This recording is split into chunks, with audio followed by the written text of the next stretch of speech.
What is the difference? There's a big difference. Remember what we said on the onset, that we were not prepared for the journey of healing as we thought we were. We were not prepared, because today we find that the herbalists are using comfrey, they are using chamomile, they are using golden seal, peppermint, aloe vera, and many, many, many, many more that are all hybrids. They all are artificial. That is the difference.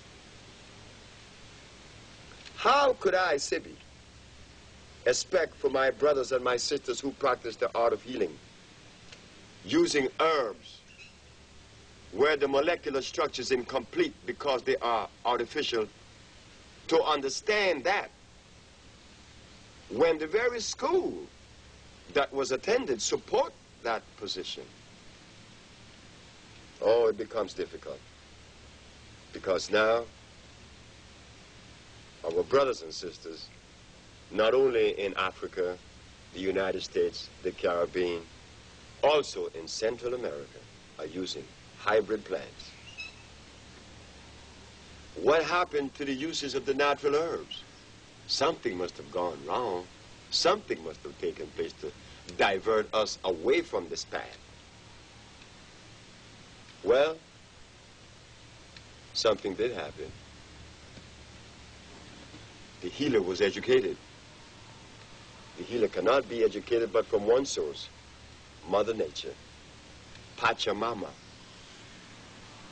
as she called in certain levels and certain cultures.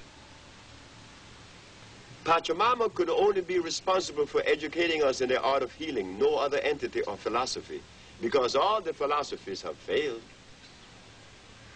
Like, for instance, the philosophy of using comfrey to straighten your bones only adds starch and acid to our system and compound that particular problem.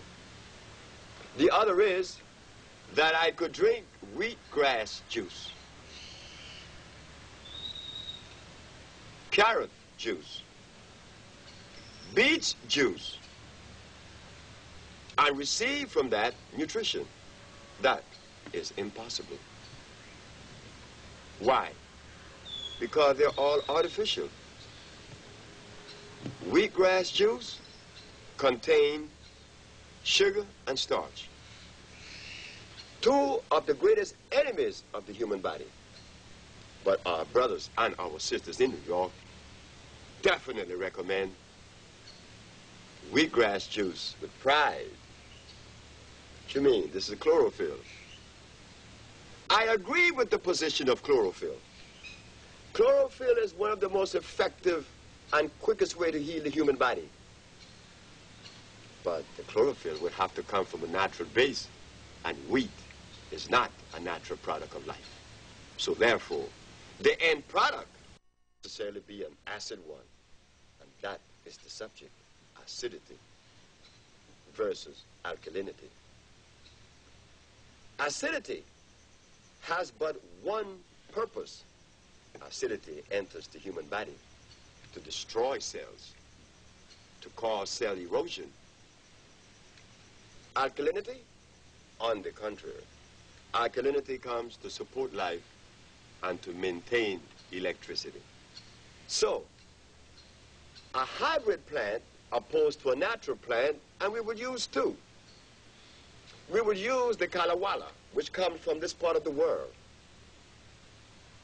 It's a natural plant, it's a spore plant. The molecular structure is complete, deeming it electrical. Not so for comfrey, golden seal, and the rest. They are hybrid, meaning that they were made in a laboratory. Being made in a laboratory, naturally, it has to fall short, because to titrate two things in a laboratory, you need a chemical. In other words, if you have to bring two plants together, that ordinarily would not have joined each other's through chemical affinity.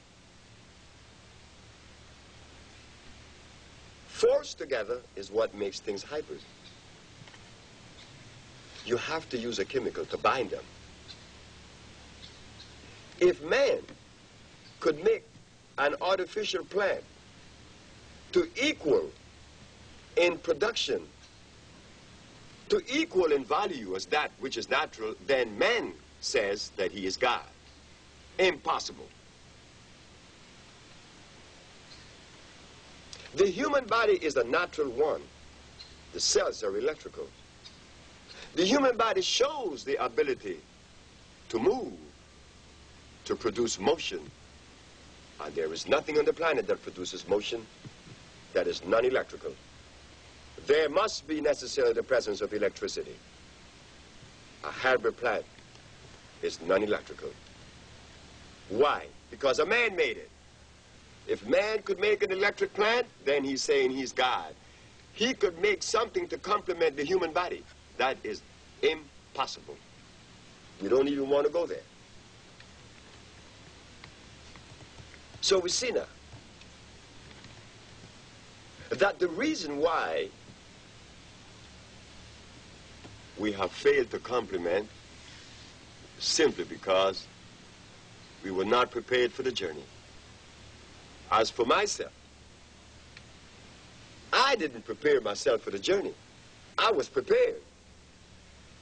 And why do I say that? Because I had listened and read many, many, many books from Ivan Kirkikov, the Russian, Alma Hutchins, the Canadian, to Mr. Christopher, the American, Jethro Kloss, the American, and many, many, Jeronimo Rodriguez from Brazil. He wrote a book, Las Plantas Curan, Plant Cure. I have read many books, Spanish and English. And out of those books, healing is absent.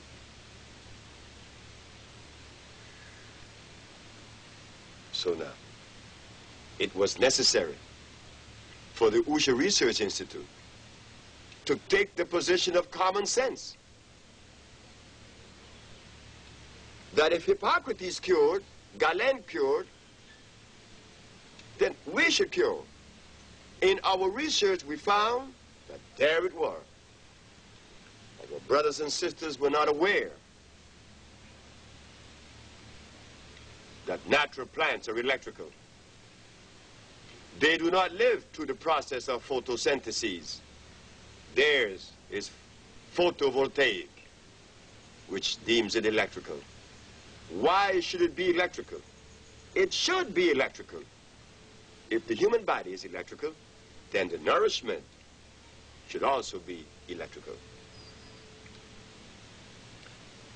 But we find today that